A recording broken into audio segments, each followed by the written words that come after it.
Hi guys, and welcome to another episode of Treasures and Artifacts. This time without cameras, but I still hope you'll enjoy it. And today is the day we take a closer look at an alleged fraud that has been discussed on social media for several weeks now, and it's making many people nervous. The subject of this case is real historical coins, but they are being offered on the market as coins from the Spanish galleon Atocha, with a certificate signed by the legendary treasure hunter James Sinclair. Many collectors believe his role in this case may be central. That specific question will have to be answered by the proper authorities. What I want to do now is present only the clear facts, all the evidence. Then you can make your own picture of the whole case. Let's first start with who James Sinclair is. James is a marine archaeologist and ocean explorer. He worked as a co-director of archaeology on the Atocha and Margarita shipwrecks. He also participated in the salvage of the coconut wreck, which I talked about 2 episodes ago. He is considered a treasure hunting celebrity because you could have seen him in many documentaries like Expedition Unknown, Cooper's Treasure, or most recently in The Death Ghost.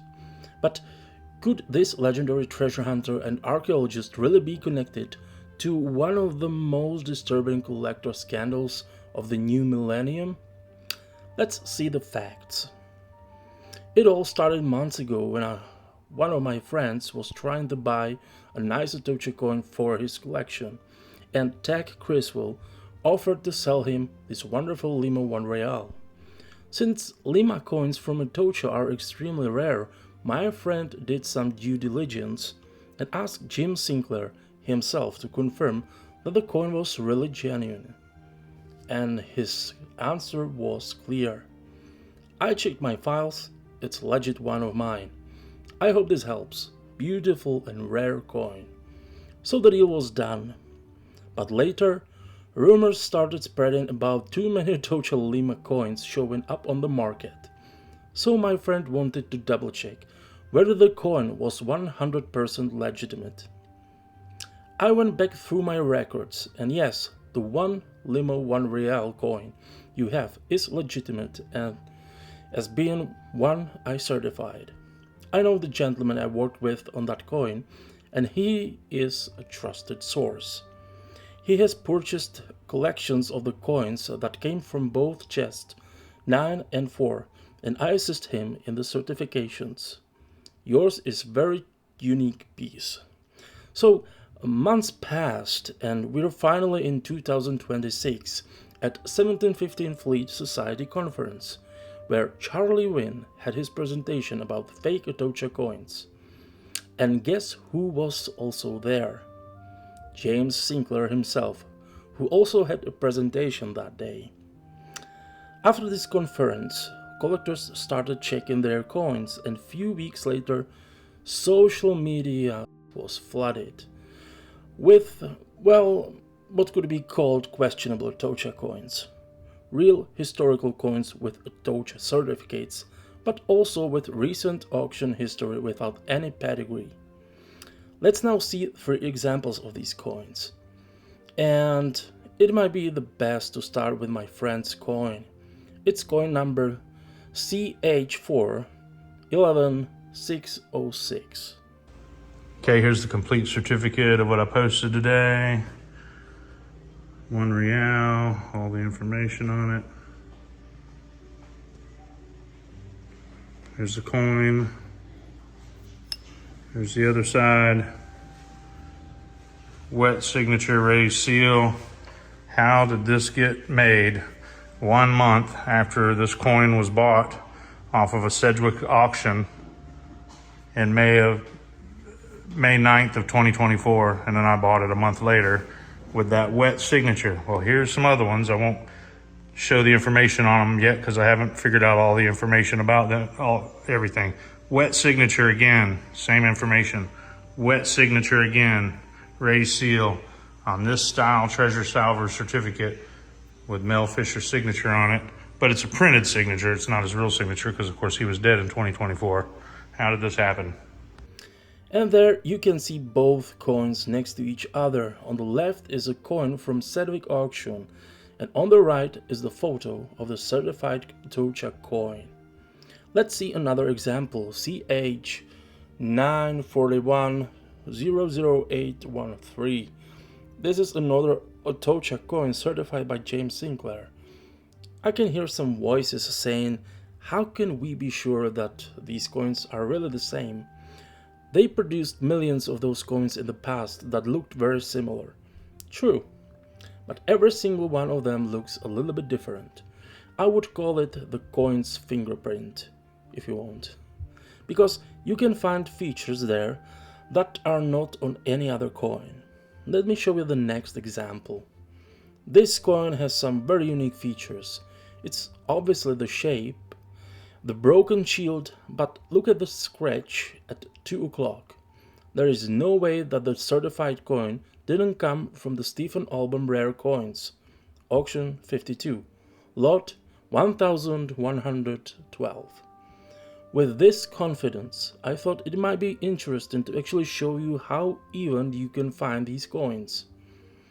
And I asked ChatGPT to find me sites that are offering coins with this specific certificate, and it found me one. The site offered coins number CH481-0907 and CH481-0908. So I downloaded the images of one of the coins and tried Google Lens to see if it would be able to help me.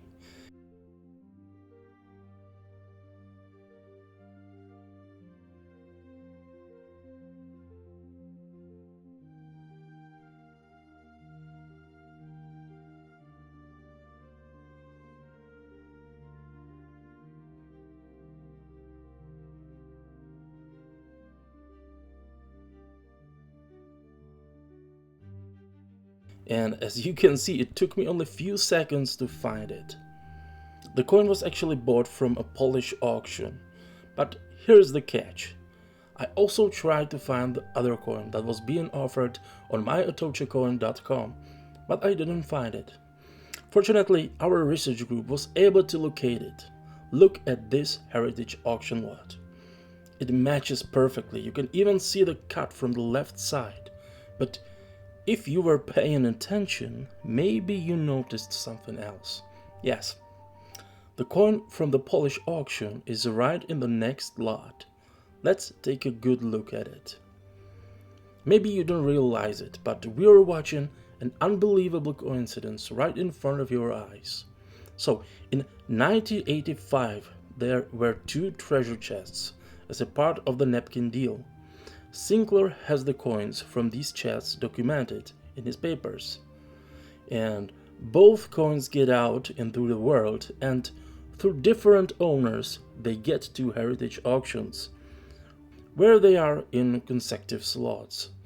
What a coincidence. Somewhere after the auction, these coins appear to have entered the Sinclair's recertification chain, and I don't know who purchased them from the auction.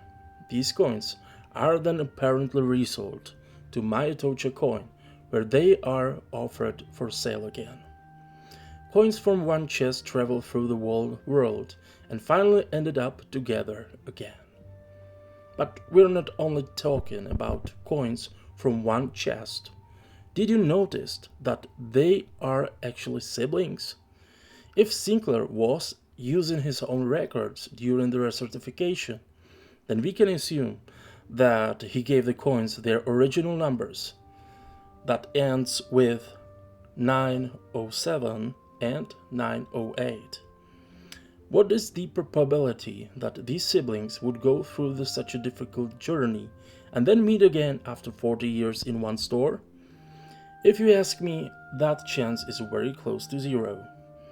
Allow me 2 small side notes about Sinclair's recertifications. I do not know what the process looked like, but if you notice, the coins on the certificates have no background and they are nicely cut out. This strongly suggests that he takes the images for his certificates directly from auction houses, which already present the coins without the background. The next thing I noticed is that there are certificates where Sinclair even states that it is a recertification. But I found this information only on certificates for coins that were offered through the Pirate Gold Coins website. This is not the only thing I noticed on the certificates.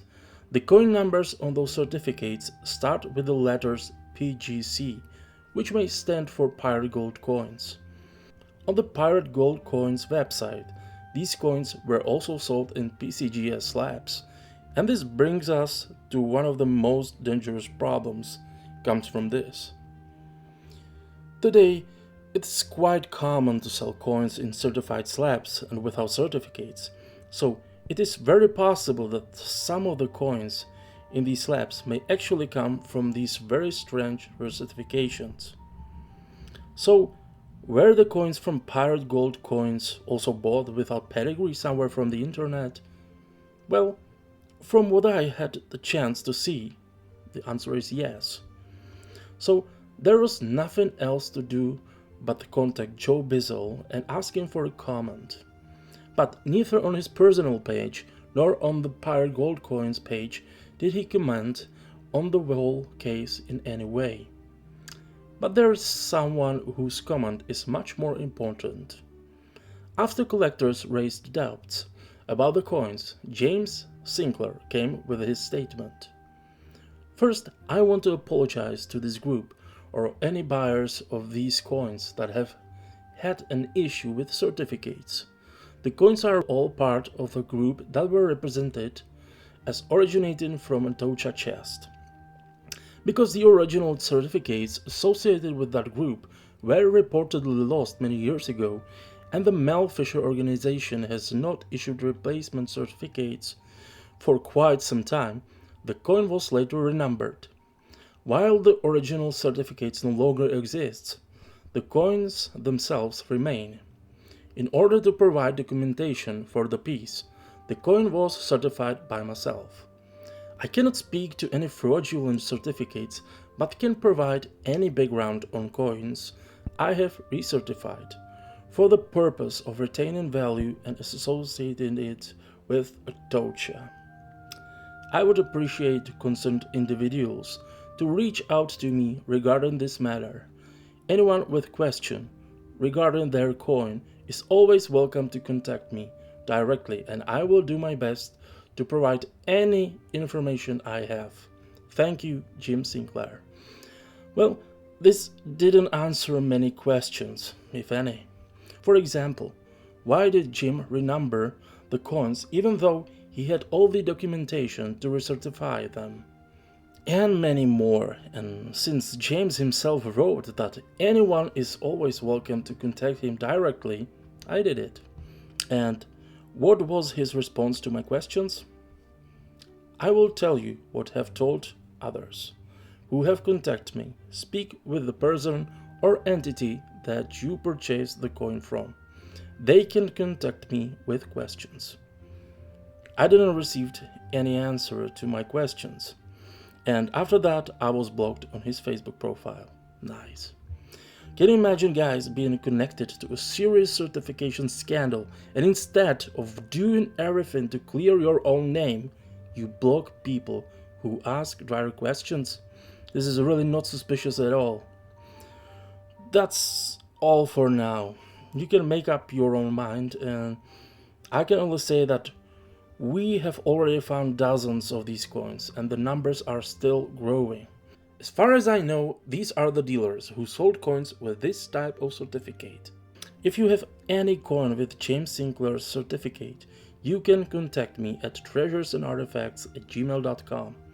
Myself and other researchers will do our best to give you answers about the auction history of your coin. Right now, I'm not asking you to like or subscribe this video, I'm asking you to share it. I have tried to share my previous videos with treasure hunting communities on Facebook, but administrators are not allowing it to be published there. And since I'm putting a lot of time and work into this project, I need to know that it's also being watched, because otherwise it would be pointless. I already have materials for videos about the spectacular failure of a mini museum and mysterious guy who has coins that shouldn't even exist. Thanks to those who are already supporting the channel. Thanks a lot. See you next time, guys. Bye.